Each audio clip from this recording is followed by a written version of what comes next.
Hi friends, I'm Sanjeev Sharma from Dzire News, and now we have a world renowned. Guru is a small word, but he is carrying cap in his feather, so many caps. And spirituality, even yoga, so many things if one person can do, it is not possible for a smaller man. Now we have a Delpe, our spiritual guru, yoga guru, mind control guru. So now we can talk to our guru. Sir, first of all, I am really thankful to you. You have spent some time for Dzire News, and our show is big, short, face-to-face show. And now the general public want to know what is the spirituality, because India is a spiritual country and everybody is believing in spirituality, but you are mixing so many things in spirituality, because you are giving a therapy to how to control the mind and how to control your each and every stress. It's basically a stress management. So what you want to say about the spirituality, first of all? Okay, so spirituality is about your progress in divinity, and it's very personal, because unlike religion, which is organized as a group worship to a deity or to prophets, okay, individual experience in your divinity, in your atma or your mind and emotional and physical development is falling on spirituality. It's a very personal, individual experience. Okay. Secondly, if you say divinity, then you have to refer to the three aspects of divinity or God. Okay. The Shiva, which is power, destroyer; the Vishnu, which is preserver, the heart; and Brahma, which is the mind and intelligence. Anyone who improves this trifecta or three relationships is doing their own spiritual practices and evolving to a new level of power or love or intelligence. So whoever practices evolving these three aspects of divinity, willpower, love and wisdom, and intelligence, mental intelligence, is doing a spiritual path. So if you look at Mother Teresa, is the Bhakti Yoga, more on the love and devotions to work, to service, or to God or divinity. The Brahma aspect is more the scientists, the Einsteins, those people who are inventing things and using the mind, Gyan Yoga, okay, mental yoga. But for people who are strong, powerful, they use the Shiva energy. They can be politicians, they can be destroyers, army, military, and so on, are also doing their own meditation, yoga, as far as action. So it's called karma yoga. Okay. So these ascent to higher levels of development is called spirituality. Religion is more of an organized practice to become spiritual. But you can be religious but not spiritual. Or you can be spiritual but not religious. Or you can be religious and spiritual at the same time. Okay. So it's definitely you have covered the entire universe, because three things are more important now these days. Mm-hmm. And most of the people now these days facing stress. Mm-hmm. Then what you suggest, how to release the stress? Stress is not really difficult. Okay. Anyone who's watching us now can do one or two things only. Okay. If I am stressed or angry, instead of shouting at somebody or having to be reactive and panicking in any situation, I will tell them do like this.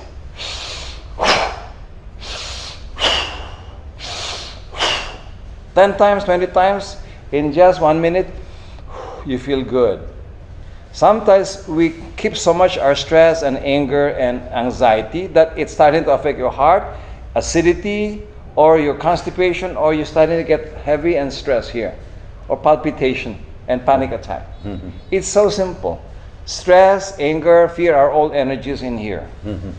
When you can release it in less than 1 minute, that will be a reward instead of going and looking for a healer, a fitness coach, or psychologist, first release the energy that is making you angry or stressed, like this. See?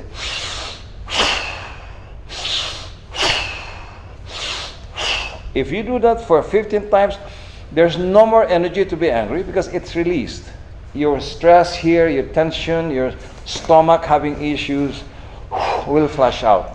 It's one of the fastest way you can do to release your stress. Or if you're angry, just do that. In 1 minute, you feel so relaxed. There's no more fuel to be angry. That's one. Another thing is you can do the pranayama like this. 10 times. Okay. After release all the pranas coming and circulating in your brain, in your nerves, in your body, you concentrate on 3 chakras. The crown, which is the Sahasrara chakra, that connects you to Atma or your spiritual energy. This is Shiva energy, also power. Yes. This is Brahma, which is the mind and to think, to create. And this is the preservation of love, peace, and this is the Vishnu. So if I say that anyone who is evolving their Shiva energy, power, their Bhakti, which is Vishnu, and the Brahma, which is mental creativity, is spirituality. So when you do these things and you focus on them, the chakra activates, it becomes bigger, your heart becomes bigger, your mind becomes stronger, and your spirituality becomes more powerful. So in the Trinity of divinity, Shiva, Brahma, Vishnu, and Shakti, when you focus here, that will make you not only stress-free. It gives you the staying power to achieve what you want in life without having to accelerate your aging, without having to have more heart issue, blood pressure, and many other things, which is very common in India. Definitely. Yeah. So many people are facing now these days. Disease are most vulnerable things in India because we are not doing so much of yoga, we are not doing spirituality, and you have explained about the 3 things, Brahma, Vishnu and Mahesh. And you have visited hundreds of countries. What difference you find in the people, and which country you think the best in spirituality and yoga and stress of releasing? What you think about this? I think in over 100 countries that I have taught and visited, in the Western Hemisphere, they are more into religion, Buddhism, Sikhism, Jainism, Hinduism, or Christianity. But the difference in India is you are aware of the inner aspect of religion, and you're aware of the chakras, you're aware of the Shakti, you're aware of the aura and the Kundalini sometimes, and you're aware of the Atma, and so on. In most religions, they do not go a little bit sideways away from their own beliefs. But in India, since you are open to any deity, you have divine guides, spiritual guides, gurus, and mentors. You are open to discover the spirituality in daily life. Like you do Hatha Yoga, you do mantra, you do vegetarianism, and most, especially in India, is almost 95% maybe vegetarian, I would say. In most countries, there are 95% meatarians. Okay. I believe that if you become a vegetarian, there's a cleaner mind, cleaner emotions. You don't have karma with the animals that you butcher. And also there's less karma with diseases that are connected to the animals. So I think India is still ahead in terms of the spiritual aspect of religion. And also you are vegetarians predominantly. And also it's very common that you have altars and worships in every home.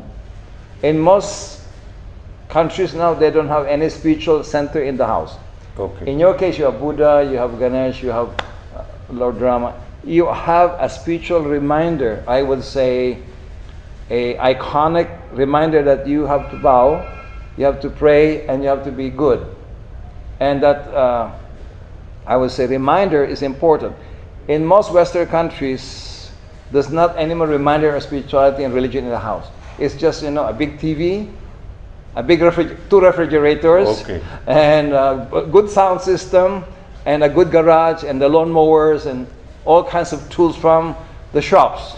Yes. In India, I see that everywhere there's still a reminder of spirituality and religion. And so that keeps you going to be aligned, to be faithful to your guru and to your God and to your deity.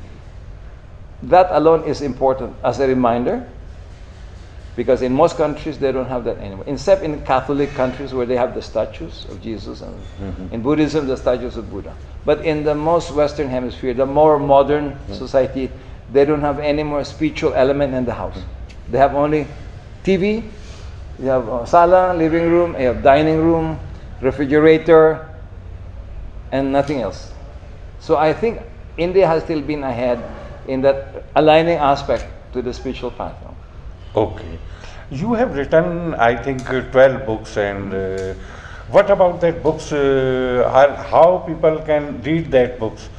Well, I have written 12 books and many books that are not published yet. Yes. And one of them that I always get proud is my third eye book, Okay.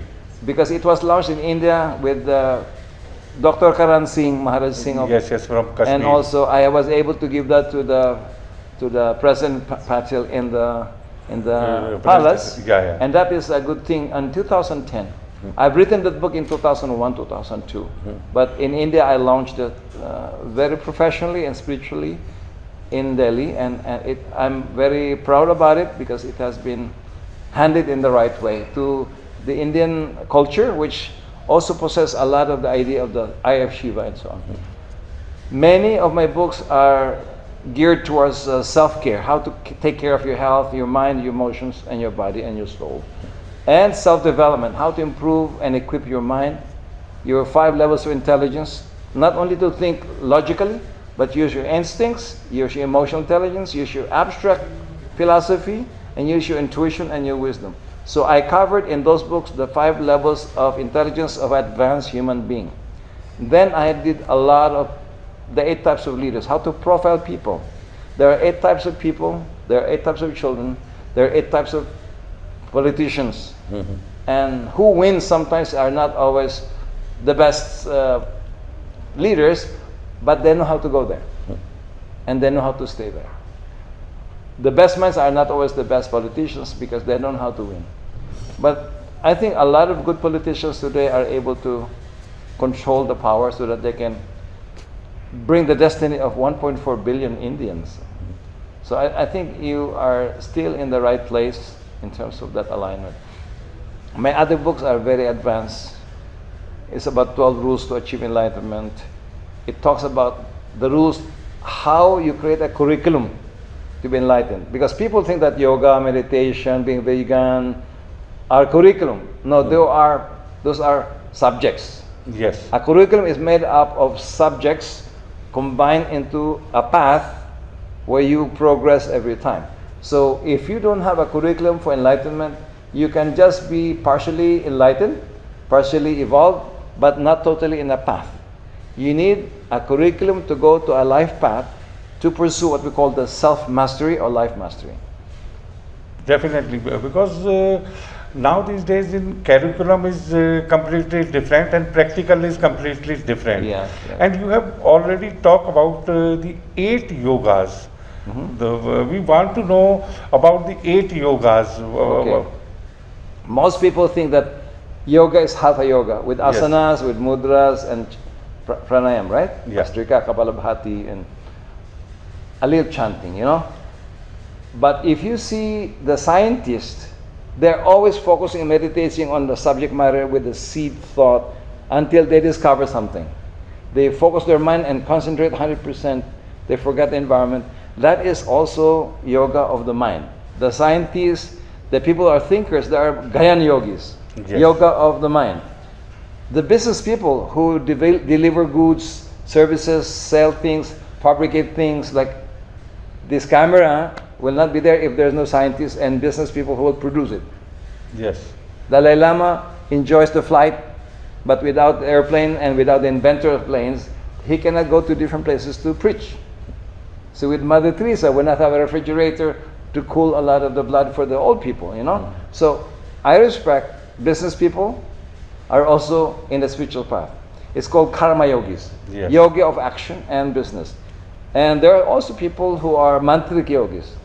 They chant and chant, contemplative monks, mantric yogis, the japa, all the beads. They do a lot of the Om Namah Shivaya, Om Shanti, all kinds of mantra, Gayatri mantra also, can also evolve you into a higher frequency so that your mind, emotions will be higher and your consciousness expands higher. So mantras can elevate your consciousness because it elevates your frequency. Your chakras will spin faster when you focus. Like say, if you do the Om Namah Shivaya here, like Om Namah Shivaya, Namah Shivaya, that is strong willpower. If you do it in the Muladhara, it becomes a strong mani power. Okay. The only thing is, when you do your mudra like this awakens your Sahasrara chakra spirituality, but it does make the Muladhara, which is the man energy, smaller, which I included in my book, The Hidden Dangers of Meditation and Yoga.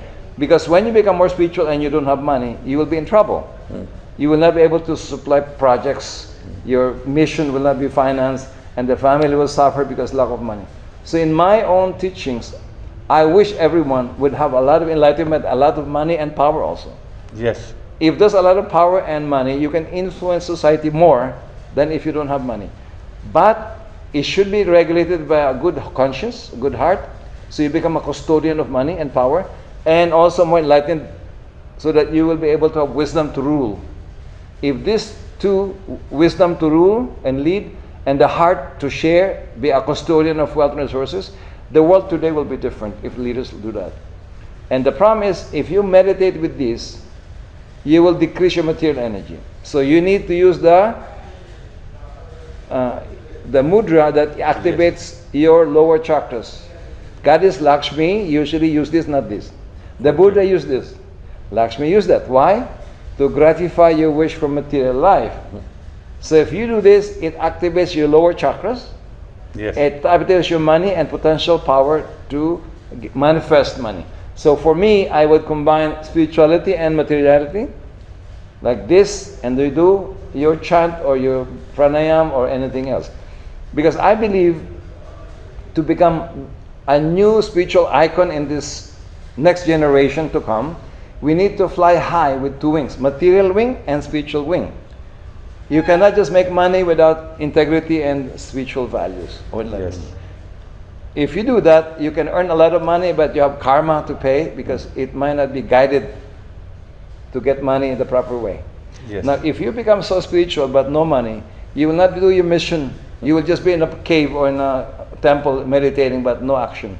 So spirituality should be balanced by material power and Yes. money. So when you fly high, you can be the icon of the new generations of very spiritual, very wise, but also very rich or very powerful. And it's good to be an influencer, but Yes. it has to be guided by the conscience and also the wisdom. Thank you very much. And I think one more question everybody wants, Guru Dalpe. What is the quality to become a spiritual guru? Because you have spent so much of years, so much of time. What quality do you think a one person can become a spiritual guru? Okay, to be a spiritual guru Yeah. is not easy. You have to lead through example, that's one.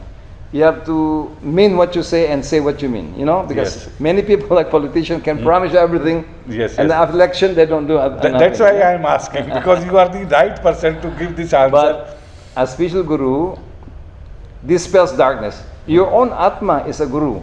Your own soul will dispel your darkness of your ego, your mind, and emotions. That's why it's important to develop the Sahasrara chakra, because this is the spiritual modem to connect to the Atma. And if Atma has more light over the mind, the brain, and the heart, and money, there's a control of how not to misuse your power, your money, emotions, and your mind.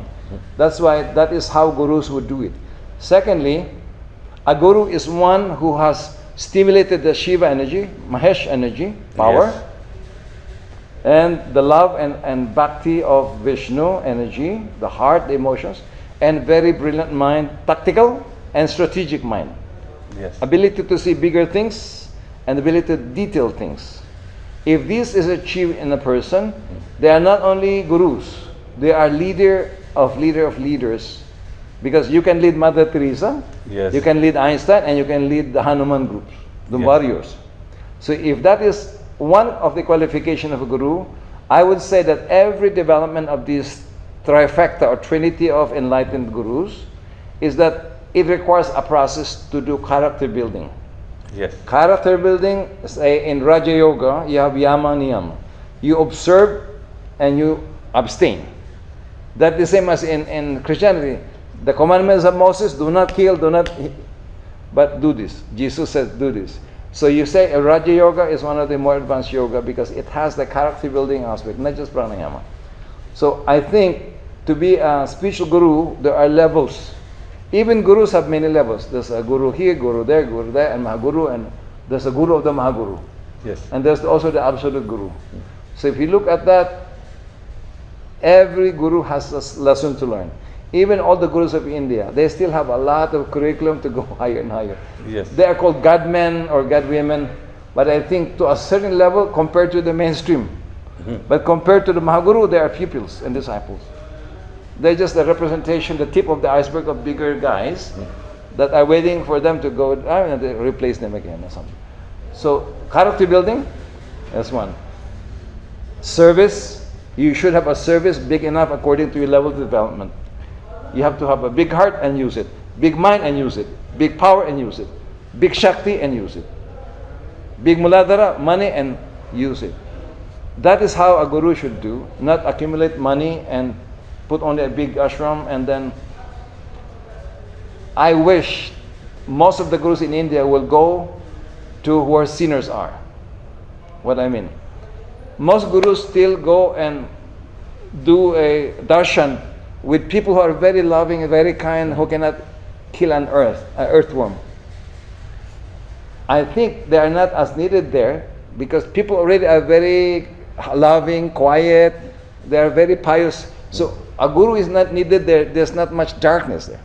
I would ask a guru to go to the politicians, to the government, to the institutions, to the criminals, and to the entrepreneurs, because this is where a lot of things are happening. These are victims. I would pray and wish that a lot of gurus in India should, this is supposed to be target market, because this is where the greatest needs of a guru, to dispel the bigger darkness here than the darkness here, small darkness. If you're really guru, you will not anymore like to be touching the feet. You'd rather be touching the head of leaders, touching their hearts, touching their money and distribute it, and be a custodian of wealth and so on. So I wish this is going to be a second step in development of the new humanity or new India. I have a vision. The new gurus will have to go to this. These are the maybe 1% of India owns most of the wealth in India. These are the one that causes the poverty here. These are the one that causes many things. So in my own life, I have shifted, because I've been helping a lot of poor people, healing them for free, teaching everyone around the world. I have 15 non-profits that I finance. But then I realized that these people are not the bad people. They're the victims of these people. So I shifted my target market, that now I have more time here to a few people who are the kingpins, who are victimizing. So I don't have time for billions, but yes. I have time for a few people who are the one causing the ripples here, you know? Yes, yes. So I would focus here, I have time, and I have the techniques. This one I don't have all the time and money, I don't have the time to go around the world dealing with this. The kingpins are the target, the influencers, the game changers, yes. People who are making the decisions in every government and every hospital and every department of health and so on. These are the things that I embrace as part of my target market. And hopefully many spiritual teachers, social workers, they should approach this one. These are rich, but they have also poverty of consciousness. They need the heart, so they will feel good about their achievements and money. They need the wisdom, so that they will not make mistakes. Because even you amass all the wealth in the world, if there's a karma that comes back, you will lose it. And you will even suffer with your money, because if you do it the wrong way, the easy way, you get rich very fast, but it will also go down. Not only down, you will suffer through a lot of things that is karmically allowed to have retribution here eventually. So we have to explain that you don't have the sin of convenience, that easy way out. Let's do it the fast way and get rich fast. and pay the lawyer and pay this, but you know, in the long term, you will start to be penalized by, you know, this comes around and goes around like this. So I think the law of karma is very much known in India. It should be studied and practiced by the top people, because that will save them from misery. If they get the money properly, it might be slower to become billionaires, but it will stay longer. Yes. And the last question, because you have a time constraint, and I'm really thankful you spent so much of time, and It's okay. you are giving so many things. You have spent almost 1 month in India. What message you want to give to the people of India? I think to our very dear friends, and I would say people of India, I think it's about time to balance your material and spiritual life. Do not give up your money. Do not give your power. Do not give up your influence. Just add more the heart, the conscience, and do more of the win-win outcomes of any negotiation, deal making, or if you're selling, you should not make the person lose money. If you're buying, you should make sure that they will not rip you, you know, and not pay you back. So something like that. I am here for around almost 3.5 weeks, but a lot of people approach me because they were subject of fraud, Yes. charlatans, borrowing money, they don't pay them, and brothers and sisters fighting in court, they will not benefit on their property. A lot of quarrels and squabbles between partners of business, they don't agree, and then they sue each other, and it can be 15 years, a lawsuit 20 years, and to me it's a loss of time, resources, and talent. Instead of everyone growing, they are dividing their time, dividing their money, and having a court, paying the lawyers expensive, you know, legal fees. And so the lawyers are getting rich in India. Yes, definitely. The businessmen are getting poor, and also they're starting to plateau. Because you see, you cannot grow because you are always quarreling, you know. So you lose energy, you lose time, and opportunities are not easy to return back. So I would urge everyone to remove ill will. Ill will is the root of evil. Goodwill is the substance of sainthood and holiness.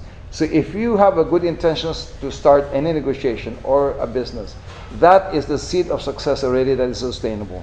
Also the seed of being balanced and fulfilled, because you know, when you sleep, you know that you earned the money well, you didn't cheat anybody. When you wake up, you're excited that you will be there again to serve your clients and serve everyone in the right way. So I think, do not violate the sin of convenience. Convenience is not the best way. It's correct way, but not the right way. And last is, India is full of sages and masters, gurus.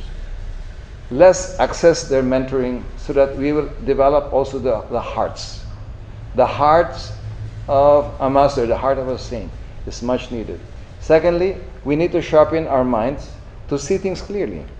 The problem is not the mental health. Emotional health, anger, everything is polluting the mind to think. See, if you are very angry, you have fear, you have phobias, what happens to your mind? It will do something that you become paranoid of suspecting everyone. Yes. So when you suspect everyone that they will betray you, you will not enjoy people's friendship because they are watching your back all the time. So if you have phobia, if you have traumas, you need to get healed so that you don't carry that cross of being betrayed to every deal, Yes. to every place. So I think I would advise many gurus, please pay attention to the source of problems. They are not here. They are here. And this is maybe 1% of the whole population. So it's really not too many. Yes. Count how many billions you have in India. If you have 25 or more, or more, I don't know. But I know a lot of them. How many are poor and abject poverty? Also like maybe around 600 million? Definitely. See, if you can get the top 25 and they will collaborate with each other, this will not be more than eventually 100 million. It will reduce. So, and parents, please put the heart as an education.